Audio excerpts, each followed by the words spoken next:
Ya, pemirsa, panik ketakutan tak ingin kendaraannya diangkut paksa, sejumlah pengemudi ojek pangkalan adu mulut dengan petugas gabungan di Jalan Jenderal Sudirman Menteng, Jakarta Pusat.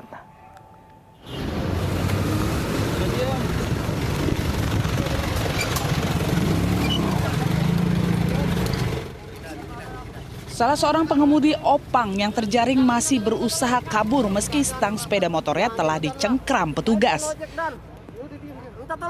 Pria ini menolak disebut ojek pangkalan dan berdalih hanya tengah beristirahat sejenak di lokasi ini.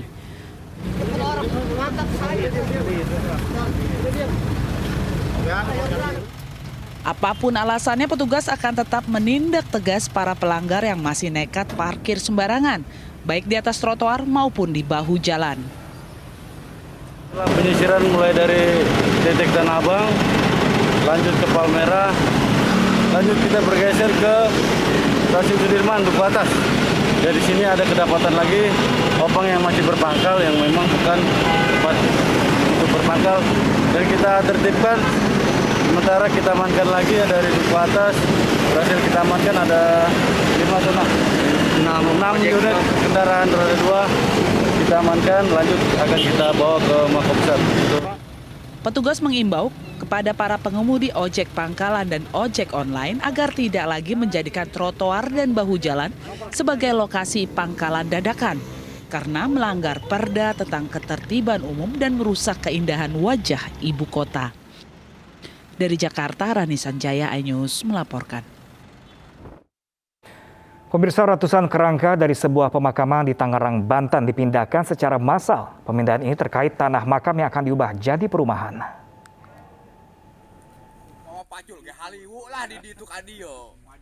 Warga Desa Cicalengka, Kecamatan Pagedangan, Kabupaten Tangerang sibuk menggali pusara makam milik warga setempat yang sudah terkubur lama. Satu persatu, warga menggali pusara dan mengangkat kerangka dari dalam kubur untuk dipindahkan ke lokasi pemakaman baru. Bahkan pemindahan ratusan kerangka ini sempat viral di media sosial. Sebab tiap kerangka kembali dikafani dengan kain putih oleh pihak keluarga.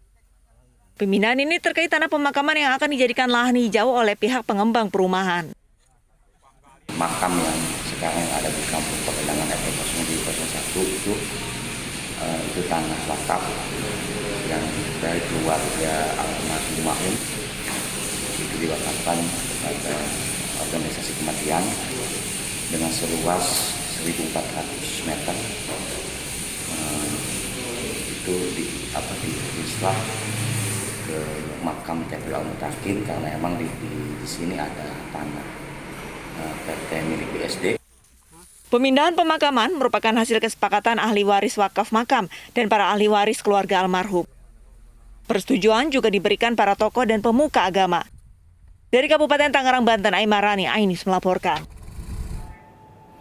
Ya, pemirsa, ratusan kerangka dipindahkan. Lahan rencananya akan dijadikan sebagai ruang terbuka hijau.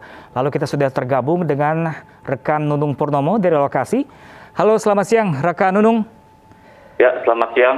Ya, rekan Nunung, dari informasi yang beredar, benarkah pemakaman ini dipindah karena akan dibuat sebuah perumahan seperti itu? Ya, dapat kami luruskan pemberitaan tersebut. Pemindahan dari warga. Namun demikian dapat saya luruskan juga pemindahan ini dikarenakan akses jalan menuju makam yang sekarang saat ini saya laporkan sudah tidak bisa dilintasi atau sudah di pengembang. Jadi artinya bukan dibikin perumahan seperti itu? Bukan. Jadi karena aksesnya saja. Jadi alasannya karena akses jalan yang tidak bisa dilewati, akhirnya ya, betul dipindahkan seperti itu. Iya, betul. Nah, ini kan tanah wakaf, jadi ceritanya bagaimana bisa jadinya dipindah alihkan oleh pihak pengembang?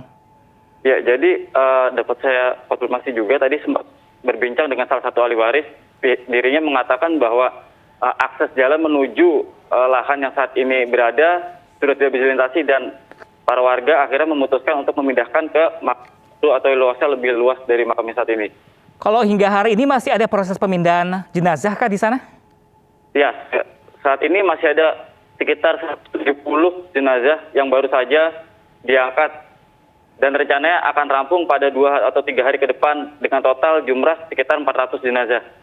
Nah, ini dari proses pemindahannya sendiri melibatkan keluarga atau warga sekitar di lokasi. Apakah benar demikian? Apakah juga ada informasi yang beredar katanya bahkan pihak pengembang memberikan batas waktu untuk pemindahan jenazah? Ya, tadi juga saya sempat berbincang dengan ahli waris jauh ini. Nah, ini nantinya ratusan jenazah yang dipindahkan ini kan dipindahkan kemana, rekan Nunung? Ya, Nantinya ratusan jenazah yang dipindahkan nanti akan dipindahkan ke makam mana? lokasinya berada di 500 meter dari lokasi saat ini. Oke, baik. Baik, terima kasih rekan Nunung langsung dari Tangerang, Banten. Terima kasih dan selamat bertugas kembali. Ya, pemirsa, kita ke informasi selanjutnya. Kaget mendengar suara kencang dari tabung oksigen yang jatuh, seluruh pengunjung RSUD Kota Kendari lari ketakutan. Mereka mengira tabung oksigen akan meledak padahal hanya jatuh tersenggol.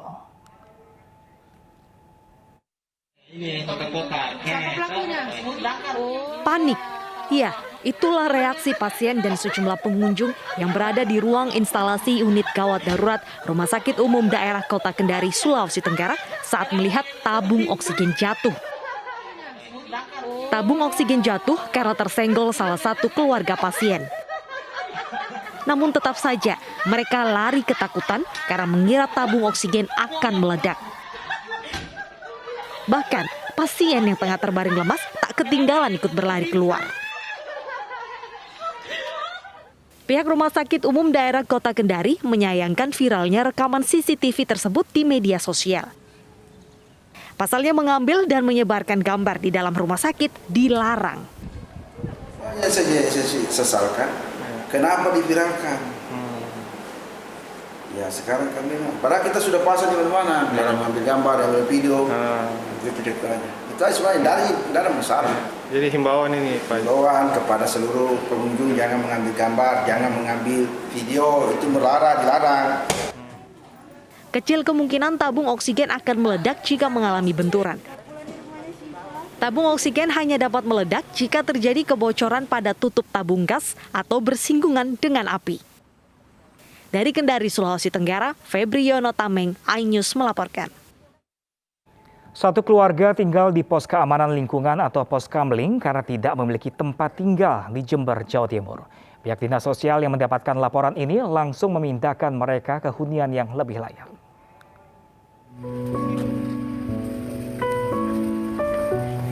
Tak punya tempat tinggal, mendesak Muhammad Solehudin dan kedua anaknya tinggal di pos kamling di Jalan Slamet Riyadi, Jember, Jawa Timur. Warga di kawasan tersebut mempersilahkan Muhammad tinggal di pos kamling karena keterbatasan yang dimiliki mereka. Setiap hari, warga sekitar kerap membantu dengan memberikan makan dan pakaian. Selama 1 tahun tinggal di pos kamling, pihak Dinas Sosial Jember akhirnya menjemput Muhammad dan keluarganya untuk pindah ke tempat yang lebih layak. Pemerintah setempat akan memberi bantuan dan menyekolahkan kedua anaknya. Tempat yang lebih bagus lagi, punya layak untuk ditempati sehingga yang insya Allah ada di daratan mana tadi? Barat Timur. Nah, hari ini juga langsung yang bersangkutan Pak Solehudin beserta anak-anaknya dan barang-barangnya hari ini juga akan kita bersama-sama ke tempat yang baru itu, ke lokasi. Di Bali. Terus di masyarakat sekitar sini gimana? Baik enggak? Ya baik orangnya. Tiap harinya kerja apa? Udah datang kerja, paling cari ikan di sungai. Pos kamling tidak diizinkan untuk dijadikan tempat tinggal karena fungsinya untuk pos pengamanan. Dari Jember, Jawa Timur, Bambang Sukiarto, iNews melaporkan. Ya, pemirsa, tak punya gedung sekolah, pelajar SMP Negeri 2 Puri, Mojokerto, Jawa Timur belajar tanpa memiliki gedung sekolah. Informasi selengkapnya sesaat lagi pemirsa, tetaplah bersama kami.